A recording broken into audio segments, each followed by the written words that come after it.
Welcome to This One's on Me, where I, Snedladla, invite you to come and be a part of other people's lived experiences. So today's story is of how a group of men went all the way to the UAE to go sell a diamond. You know, never in my life have I heard of something so gangster. Was this even legal? Well, give it up for Clifford, the man himself who risked it all for a blue diamond. So the story I want to tell you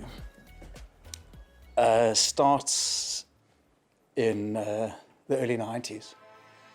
I was the CEO of a new company called the Mine Workers Investment Company that we had set up to generate wealth and income to support mine workers and their families. I was working with the National Union of Mine Workers at that time. And our goal was to try and find opportunities where we could generate value and wealth that could help mine workers. So we teamed up with an international family. They were called the Tashays. They were actually Lebanese Jews who were living in Antwerp, and they had businesses around the world. They were one of the biggest site holders of De Beers, and they had businesses in China and India, and they were operating in South Africa. Because, you know, in the early years, South Africa was initially the major source of the world's rough diamonds. You know, today it's not the case. But if you didn't have a presence in South Africa as a site holder, you were not really in the business. So we had teamed up with this international family. Now, occasionally what De Beers would do as a way of treating you is in your pack, they would give you a special stone. Now, special stones are something incredibly rare and unique, and they would be a large stone or a colored stone or a fancy stone. And all of this, mind you, is in the rough. And our job, having bought that stone, would be then to sit with our cutters and work out what type of a polished diamond would you get out of the stone. So 1 year, and I think this is about 3 years into our relationship with De Beers, they gave us a rough stone which had a hint of blue in it.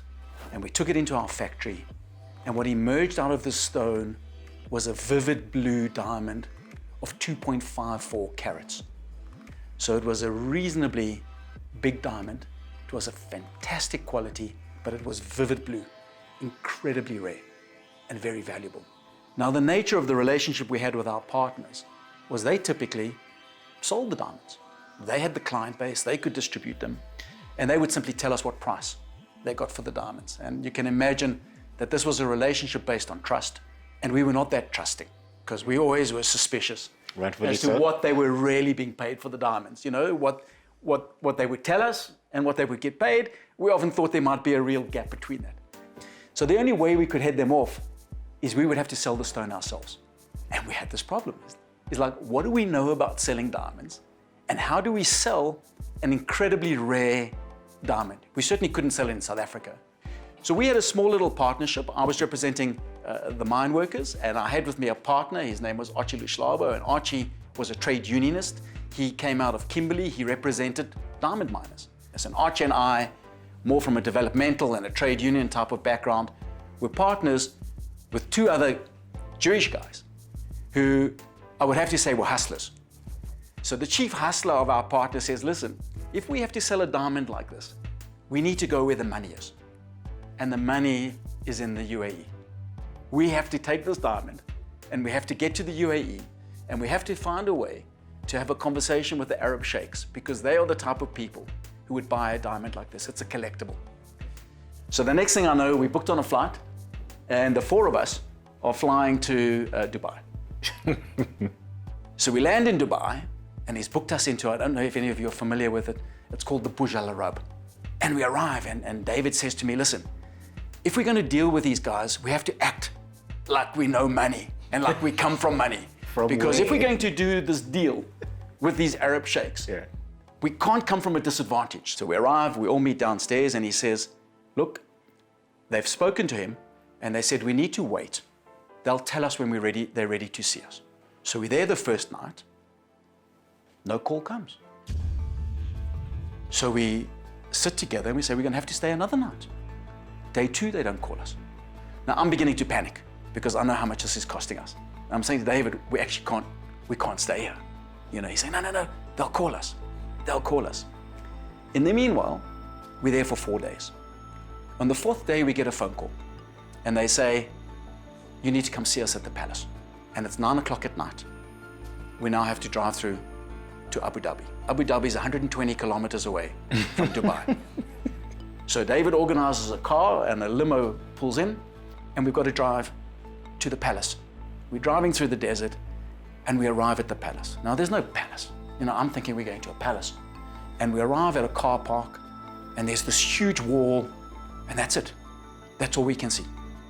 And the message comes to the phone to say, just wait in the car park until we're ready for you. So now here we are, 4 of us in this limo with the diamond and the driver. And of course, I'm thinking, we're going to get taken out. This is a setup. We've traveled all this way with this diamond, and this is going to be like a heist. And after waiting a couple of hours, you say, listen, this is crazy. We need to get something to eat. Let's go and see if we can find somewhere open. We go driving around. Everything's closed. We come back to the car park and we wait. And I think it's about 1 o'clock in the morning now. And then all of a sudden there's a knock on the window. David winds down the window and there's a guy there saying, I've come for the diamond. We need to take it into the palace. And we say, David, you cannot give this guy the diamond.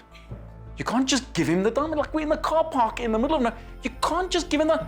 David gives him the diamond. Oh, Lord, no. And the guy turns around and he walks away and he disappears into the palace. Now we're sitting in the car. Now what do we do? Like, the diamond's gone. We're sitting here. Like, now what happens, right? So about half an hour later, 45 minutes later, the guy actually comes back. He knocks on the window. He says, we'll take it. No, we'll take it. He says, go back to the hotel. We'll communicate with you in the morning. So we go back to the hotel. Well, we don't have the diamond anymore. We're like there. The diamond's gone. It's in the palace. And now, I don't know, back at the hotel, I guess, it's like 3 o'clock in the morning. You can imagine how adrenaline's racing. Like, what have we done? And I'm busy thinking, like, what are we going to tell our partners? We're back at the hotel.